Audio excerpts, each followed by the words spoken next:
Welcome to Matchday Live, where coming up we've got a double helping of Premier League action as champions Manchester City face Everton and Tottenham take on Leeds. But we start with the big news from Old Trafford, where 2.5 hours ago Manchester United sacked manager Ole Solskjaer after their 4-1 defeat at Watford yesterday, the club's 5th defeat in 7, to leave them 7th in the table, some 12 points behind the current leaders Chelsea. At 10:30 a.m. local time, the club released this statement. It says the following: Manchester United announces that Ole Solskjaer has left his role as manager.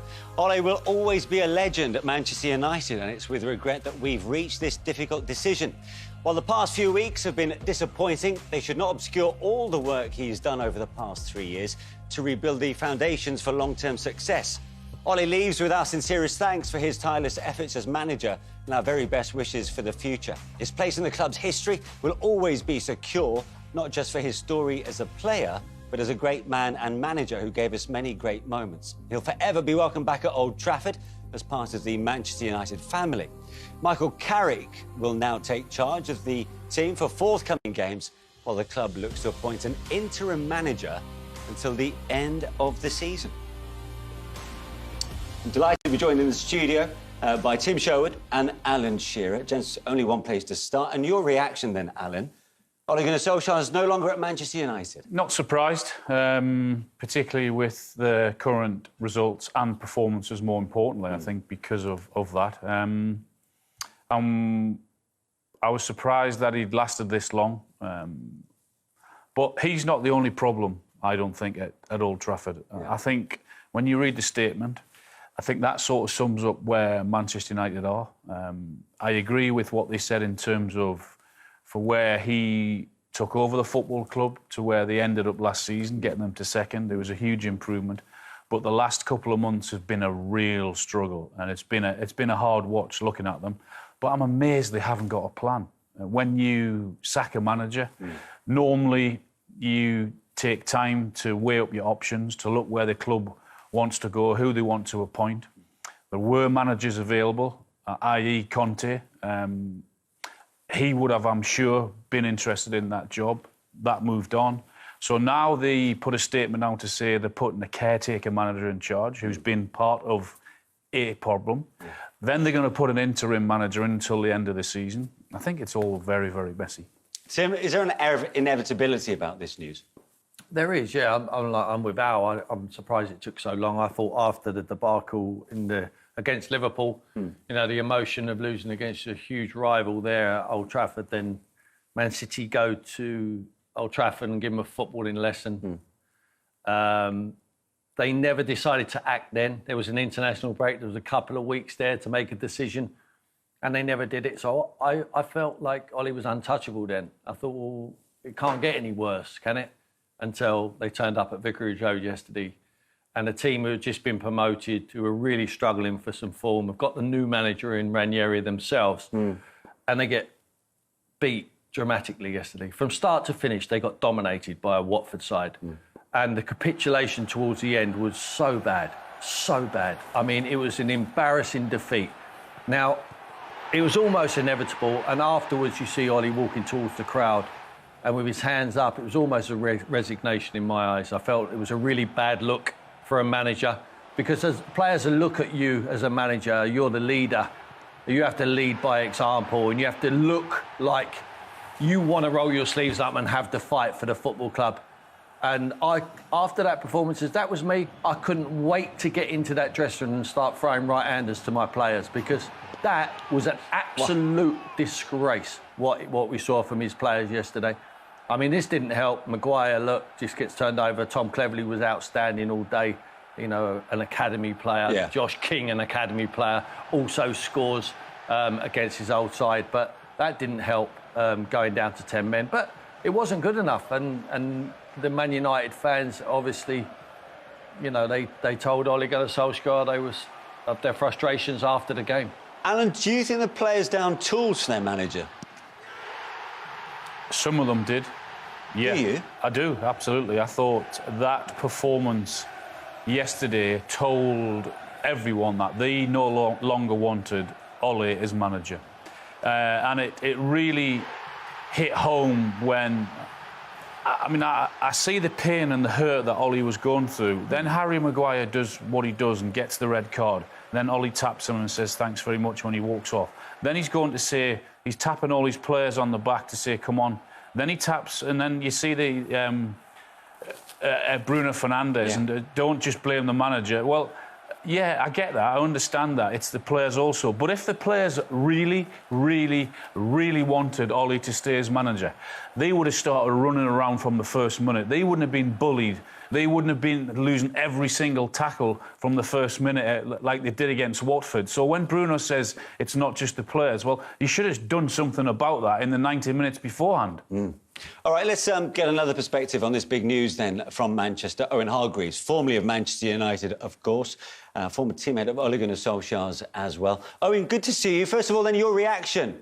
The gents here say there's kind of been a while in coming. Is that the way that you see it, that Ole's no longer in charge at United? Yeah, I think we all agree. I think they had to stop bleeding at some point. You know, it was inevitable that it was coming. It's just a matter of when. I think they, you know, Tim mentioned the international break. I think they hoped they could get there and maybe it would look different. And if anything, you know, the Liverpool game was a disaster. The City game was arguably worse, even the scoreline wasn't. But the Watford game was actually worse because, you know, at least those two teams are going for a title. And, you know, when Ole got back in the summer with Varane and Sancho and Ronaldo, everybody thought, right, United have a chance now, personnel-wise, to compete with the best teams in the Premier League. You know, they finished second last year. Can they take one more step? You know, and I think now after 12 games, you can easily say, no, you know, they're not in a position to compete for the Premier League title, though. They'd be fortunate to get into the top four. I think the 6 points off fourth place. Champions League is an absolute must. And only two teams in the division have conceded more goals. You know, so if you're looking at, you know, Man City, Chelsea and Liverpool, and they're the ones you're going to compete for the title race, and United conceded as many goals as all three combined, then you know that you have a lot of issues. And I just thought the attitude of the players yesterday was embarrassing. I feel for Ole because actually it needed to stop. You know, it needed all the negativity around him. It needed to change, and they needed to make a change because the performance wasn't good enough. So I feel for Ole. Everybody loves him. Everybody wanted him to work out. Yeah. It's not working out, and you had to make a change. Owen, he was given this new contract only a few months ago, and of course he spent big in the summer transfer window on some big names. Are you surprised at the speed with which it went so wrong for him this season in particular? Yeah, I think everybody is surprised. I mean, actually, if you've watched, I mean, I've seen every game they played this season in the Premier League and in the Champions League. I'll probably say there's been one good performance in all of them. That was against Leeds.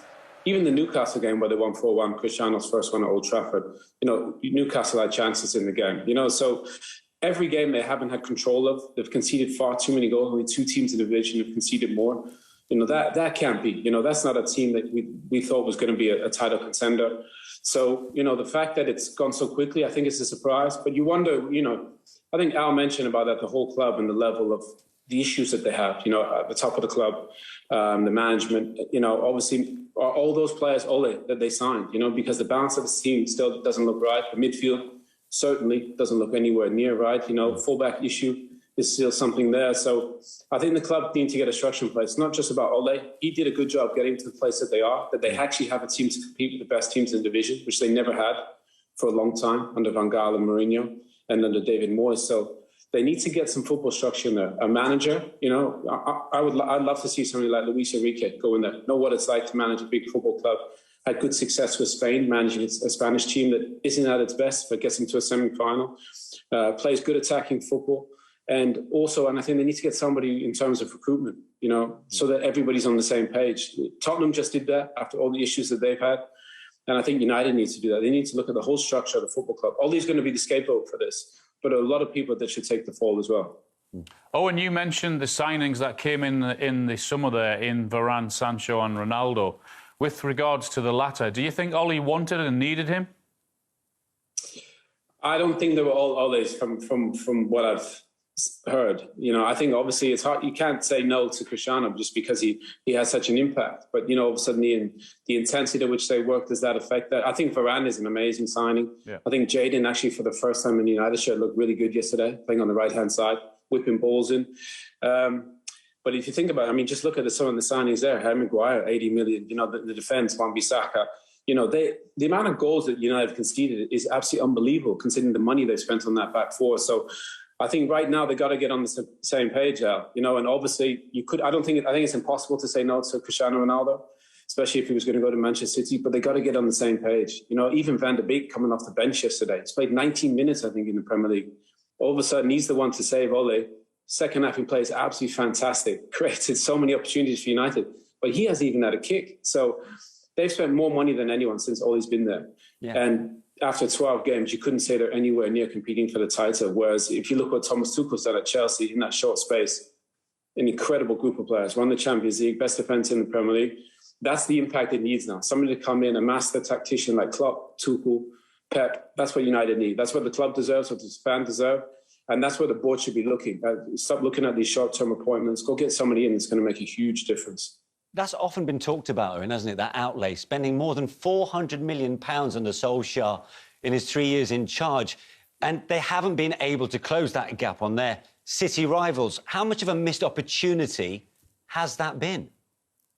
No, I think they have closed the gap a little bit. I think personnel-wise, for the first time, I think, for Tim and I, we've been looking at United for 4 or 5 years, and they've been nowhere near competing with City and Liverpool. On paper, I think you could look at United this season and say, right, they can compete with them. But the problem is they didn't have a clear style of play in possession. They had no clear plan out of possession in terms of press. You look at all the best teams in the division, you know exactly how they're going to play. You know how they're going to line up. You know how they're going to pass the ball.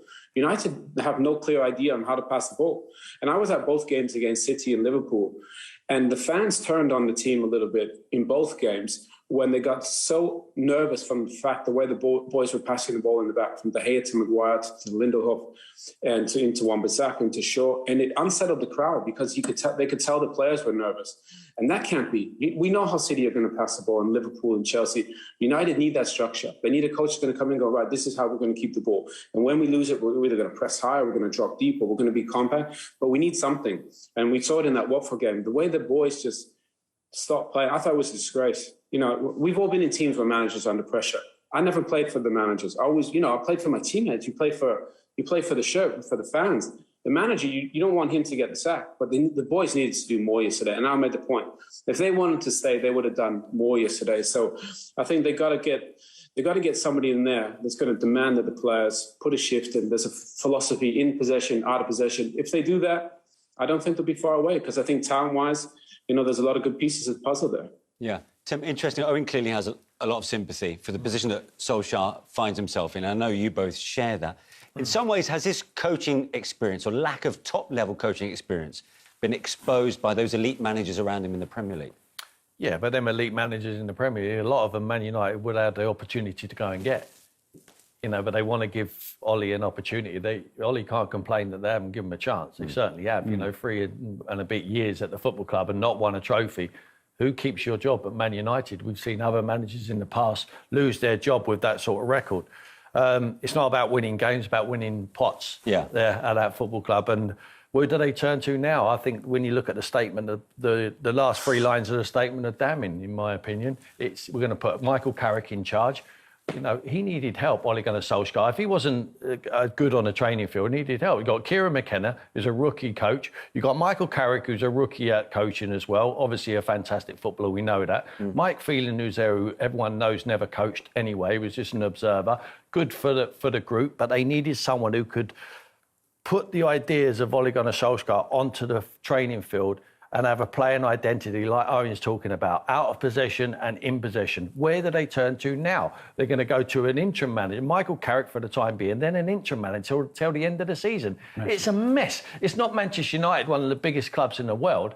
For me, keep him in charge until the end of the season. If you're going to do that, what's the point of keep chopping and changing? Keep him there till the end of the season and then go and get a manager. Identify now who you want to get for the end of the season and go and get him. Alan, have the board been caught by surprise here? I don't know how they could have, but that's what we keep talking about, was a lack of plan, a lack of identity. And it's a really messy situation for them now. I was really surprised at the statement. I totally understand and get that they had to fire the manager, a decision had to be made.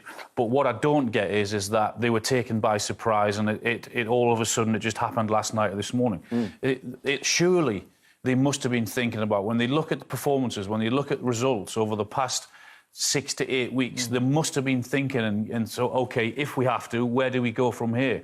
And it looks to me as if it's just taken them by surprise, amazingly. Owen, where is the succession planning here for United? There isn't any, you can tell. You know, if they would have had one, you know, if they probably could have had somebody like Conte.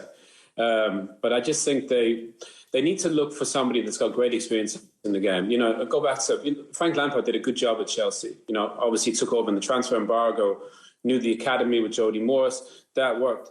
You know, and I think for United, obviously, Ole fixed a lot of things that were broken there. And now United have a team that can actually compete, but it needs an elite tactician like Thomas Tuchel. You look at what he's done to that group of players. Defensively, they were poor under Frank Lampard at times. They're unbelievable right now. Every piece of the puzzle that slots in there plays fantastic. That's what United need. And I see somebody like Luis Enrique who could do that fantastic. I'm not sure about Zidane's English, even though from winning the Champions League, that would be great. I just think somebody detailed on the football pitch and demanding. That's what United need. Need somebody, you know, this group of players has gone through a lot of good managers, by the way. And David Moyes, who's flying at West Ham. Louis van Gaal, who's flying with Holland as well. Did unbelievable throughout his career.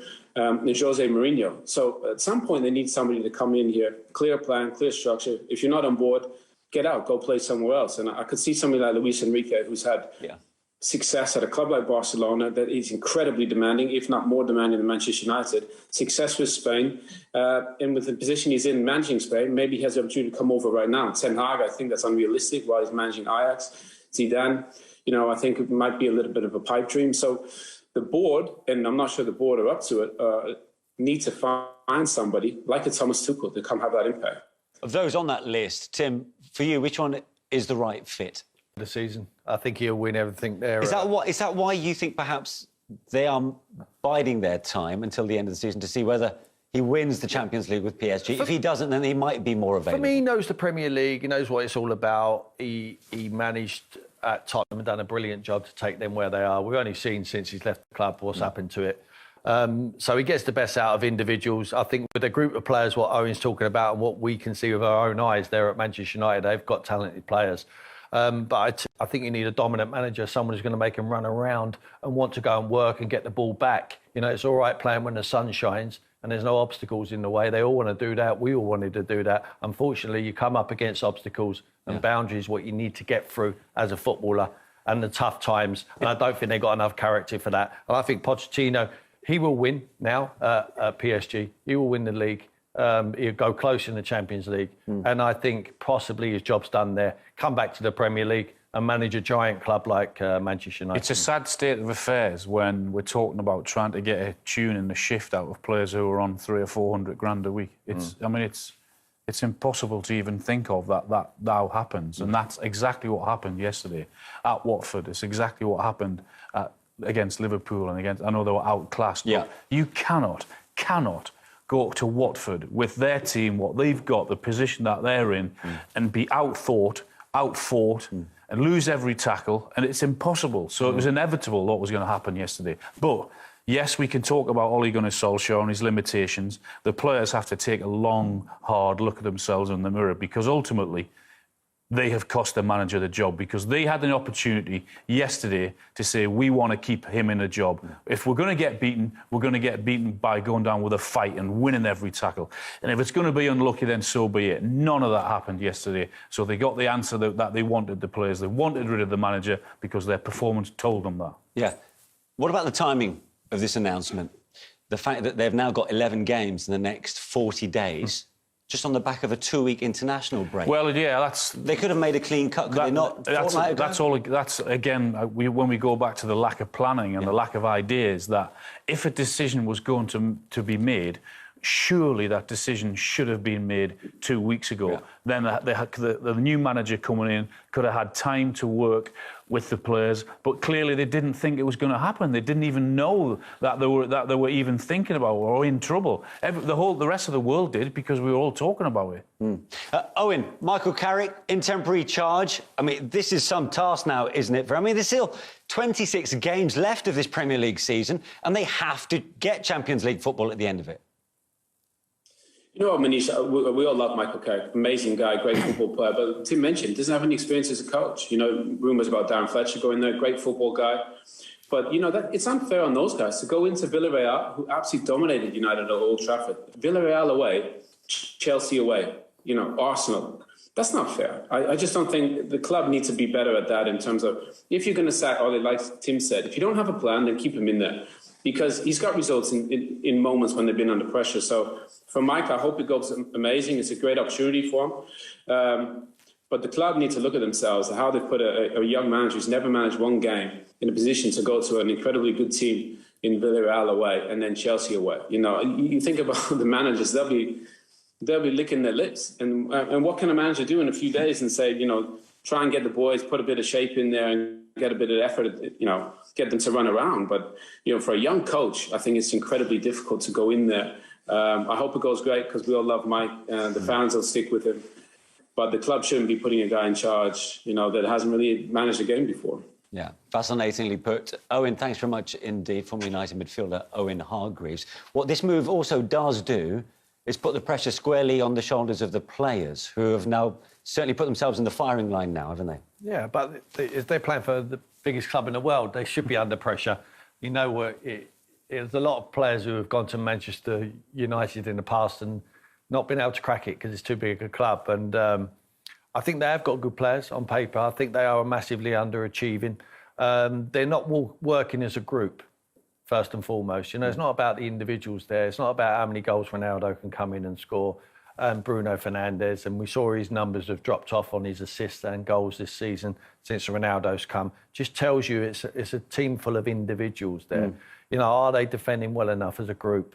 Have they got that sitting midfield player, which is key to the whole structure of any midfield? No, they haven't. I think they've got one in their ranks, but have they worked on that philosophy? Have they got a playing identity of how they want to go about it, out of possession, in possession? The answer is no. So it is an easy job to go and achieve that.